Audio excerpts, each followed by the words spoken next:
ದಿನಕ್ಕೊಂದು ಇಂಗ್ಲಿಷ್ ಪದ. ಇಂದಿನ ಪದ ಕ್ಯಾವಿಯಾಟ್. ಕ್ಯಾವಿಯಾಟ್. Caveat.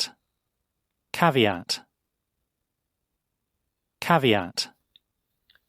This word originated in mid-16th century from Latin, which literally means let a person beware. ಈ ಪದವು 16ನೇ ಶತಮಾನದ ಮಧ್ಯದಲ್ಲಿ ಲ್ಯಾಟಿನ್ ಭಾಷೆಯಿಂದ ಇಂಗ್ಲಿಷ್ಗೆ ಬಂದಿದ್ದು, ಈ ಪದದ ಅರ್ಥ ಹುಷಾರಾಗಿರಿ ಎಂದು. ಕ್ಯಾವಿಯಾಟ್ means a warning or a condition that limits the scope of something like a contract, agreement or advice. ಕ್ಯಾವಿಯಾಟ್ ಅಂದರೆ ಎಚ್ಚರಿಕೆ ಅಥವಾ ಷರತ್ತು. ಇದು ಒಪ್ಪಂದ ಅಥವಾ ಸಲಹೆಯಂತಹ ವ್ಯಾಪ್ತಿಯನ್ನು ಮಿತಗೊಳಿಸುತ್ತದೆ. For example, the lawyer added a caveat to the contract to protect his client's interest.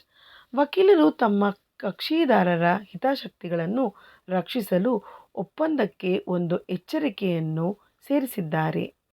The doctor advice came with a caveat. Results may vary from person to person. ವೈದ್ಯರ ಸಲಹೆಯು ಒಂದು ಎಚ್ಚರಿಕೆಯೊಂದಿಗೆ ಬಂದಿತು. ಫಲಿತಾಂಶಗಳು ವ್ಯಕ್ತಿಯಿಂದ ವ್ಯಕ್ತಿಗೆ ಬದಲಾಗಬಹುದು. The synonyms of this word are warning, caution, restriction, and admonition. I hope you like the word. Keep learning and keep sharing. Thank you.